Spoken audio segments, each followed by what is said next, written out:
ঘটমান সন্ত্রাসের প্রেক্ষিতে আমাদের এই প্রোগ্রাম। আপনারা জানেন বাংলাদেশের মধ্যে দীর্ঘকাল যাবৎ পাহাড়ের মধ্যে কিছু গোষ্ঠী ভারতীয় মায়ানমারের মদদে তারা সন্ত্রাসী কার্যক্রম পরিচালনা করে যাচ্ছে। তার প্রেক্ষিতে 1977 থেকে 1997 সাল পর্যন্ত টানা 20 বছর পাহাড়ের মধ্যে অরাজকতা সৃষ্টি হয়। আর সেই অরাজকতার মধ্যে হাজার হাজার নিরীহ মানুষও নিহত হয়। তার প্রেক্ষিতে যেখানের মধ্যে আমাদের সেনাবাহিনীর 44 জন কর্মকর্তা নিহত হয়, পাশাপাশি তাদেরই 9800 জন সেখানে নিহত হয়। বাংলাদেশের এই কালীন যে একটা অন্তর্বর্তীকালীন সরকার আছে, সেই অন্তর্বর্তী সরকারের সময়ে বাংলাদেশকে আবারও সেই নষ্টের যুগের মধ্যে ফেরত নেওয়ার তারা আপ্রাণ চেষ্টা করছে। আমরা তার বিরুদ্ধে, আমরা ছাত্র জনতা যে 5 আগস্টে স্বৈরাচার হাসিনাকে সরিয়েছি, আমরা এখনো রাজপথে আছি, আমরা রাজপথে থাকবো।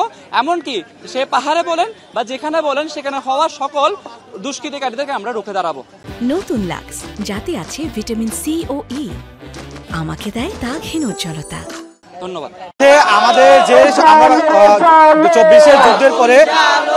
24 যুদ্ধের পরে আমরা যে আমাদের একটা স্বাধীন বাংলাদেশ আমরা পেয়েছি, আমাদের এই বাংলাদেশে বর্তমানে বিভিন্ন ধরনের অরাজকতা চলতে থাকে এবং বর্তমানে বিভিন্ন যে বামপন্থী দল এবং আওয়ামী এবং ছাত্রলীগের সন্ত্রাসী দল যারা আছে তারা বহুরূপী হয়ে তারা বিভিন্ন দলের রূপ নিয়ে তারা বিভিন্ন রূপে আমাদের যে উপজাতি বা আদিবাসী দল আছে তাদের মাঝে একটা বিশৃঙ্খলা তৈরি করছে, যাতে হচ্ছে তাদের মাঝে একটা দ্বন্দ্ব তৈরি হয়। আর বর্তমানে আদিবাসী যারা সন্ত্রাসী যারা আছে তারা চাচ্ছে যে আমাদের বাংলাদেশটাকে একটা দ্বিখণ্ডিত করতে। তারা আলাদাভাবে জুমলাইন নাম দিয়ে, তাদের মুদ্রা দিয়ে, নিজস্ব পতাকা দিয়ে আলাদাভাবে একটি দেশ বা রাষ্ট্র গঠন করবে, যেটা আমরা কখনোই ছাত্র সমাজ কখনো হতে দিব না।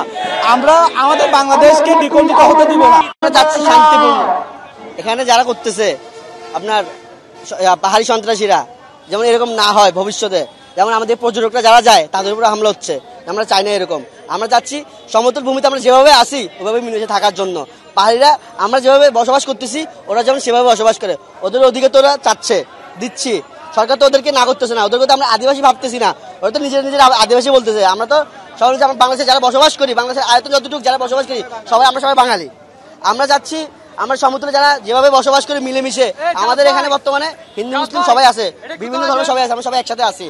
কিন্তু আমরা যাচ্ছি আদিবাসী, ওরা নিজের নাম আদিবাসী দিছে, কিন্তু আমরা তো ওদের আদিবাসী নাম দেই নেই।